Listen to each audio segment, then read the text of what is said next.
ഇൻസ്റ്റാഗ്രാമിൽ ഒരു ഫീച്ചർ എനിക്ക് ഒത്തിരി ഇഷ്ടമാണ്. നമ്മൾ ഇൻസ്റ്റാഗ്രാം ചില സമയം സ്ക്രോൾ ചെയ്യുമ്പോൾ ഇൻസ്റ്റാഗ്രാം തന്നെ ചിലപ്പോൾ റെക്കമെൻഡ് ചെയ്യും. ചില വ്യക്തികളെ കാണിച്ചിട്ട് പറയും, ഡിഡിയനോ നിനക്ക് ഇയാളെ അറിയാവോ, അറിയാമെങ്കിൽ നീ ഫ്രണ്ടാക്കിയോ, ഫോളോ ചെയ്തേക്ക്. ഇങ്ങനെ വല്ലപ്പോഴൊക്കെ സ്ക്രോൾ ചെയ്തുകൊണ്ടിരിക്കുമ്പോൾ കുറേ മനുഷ്യരെ കാണാൻ പറ്റും. ചിലപ്പോൾ നമ്മൾ എവിടെയെങ്കിലും കണ്ട വ്യക്തികളായിരിക്കാം, ചിലപ്പോൾ നമ്മുടെ ഹൃദയത്തെ ഒത്തിരി ചേർന്ന മനുഷ്യരായിരിക്കാം, ചിലപ്പോൾ നമ്മളെ വല്ലപ്പോഴും കോണ്ടാക്ട് ചെയ്യുന്ന മനുഷ്യരായിരിക്കാം. ഈ മനുഷ്യരെയൊക്കെ ഇൻസ്റ്റാഗ്രാമിൽ നിന്ന് തിരഞ്ഞു പിടിക്കും. എന്നിട്ട് നമുക്ക് കാണിച്ചു തരും, നിനക്ക് ഇയാളെ അറിയോ, നീ ഫോളോ ചെയ്തേക്ക്, ആ റിലേഷൻഷിപ്പ് ഒന്നുകൂടെ മെയിൻറ്റെയിൻ ചെയ്യും. ഒത്തിരി നല്ല ഫീച്ചറാണത്. നമ്മുടെ കോണ്ടാക്ട്സ് കുറച്ചും കൂടി വലുതാക്കാനായിട്ട് അത് സഹായിക്കുന്നുണ്ട്. എനിക്ക് തോന്നുന്നു പലപ്പോഴും നമ്മൾ ഒത്തിരി റിജിഡ് ആകുന്നുണ്ടോ എന്ന് തോന്നിപ്പോകാറുണ്ട്.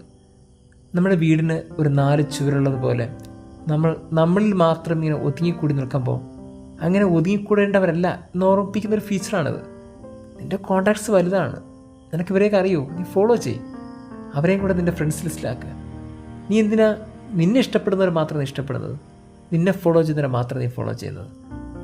നമ്മളൊക്കെ ഒരു സർക്കിൾ വരച്ച് അതിനകത്ത് നിൽക്കാൻ ഇഷ്ടപ്പെടുന്നവരാണ്. നമ്മളുടെ മൈൻഡ് സെറ്റിനുള്ളവർ, നമ്മളെ മാത്രം ഇഷ്ടപ്പെടുന്നവർ, നമ്മളെ കേൾക്കുന്നവർ, ഇങ്ങനെ നമ്മളുടേന്ന് തോന്നുന്ന ചില കാര്യങ്ങൾ മാത്രം ഒരു സർക്കിൾ വരച്ച് അതിനകത്ത് പറ്റുന്നവരെ മാത്രം എൻട്രേപ്പിക്കുന്നവരാണ് നമ്മൾ. എന്നാൽ ഇന്നത്തെ ഗോസ്പൽ യേശു പറയുന്നത്, നിങ്ങളങ്ങനെ ആകരുത്. നിങ്ങൾ ഇഷ്ടപ്പെടുന്നില്ലേ, അവരെയും നിങ്ങളുടെ ഫ്രണ്ട് സർക്കിൾ കൊണ്ടുപോകാം. നിങ്ങളെ സ്നേഹിക്കുന്നവരെ മാത്രം നിങ്ങൾ സ്നേഹിച്ചാൽ ചുങ്കക്കാർ പോലും അത് ചെയ്യുന്നില്ലേ? നിങ്ങൾ അഭിവാദനം ചെയ്യുന്നവരെ മാത്രം നിങ്ങൾ അഭിവാദനം ചെയ്താൽ യഹൂദർ വിജാതിർ പോലും അത് ചെയ്യുന്നില്ലേ? അപ്പനെ പോലെയാകുക. സ്വർഗത്തിലെ അപ്പനുണ്ടല്ലോ, ഹിസ് പെർഫെക്റ്റ്, അയാളപ്പുറം പെർഫെക്റ്റ് ആകുക.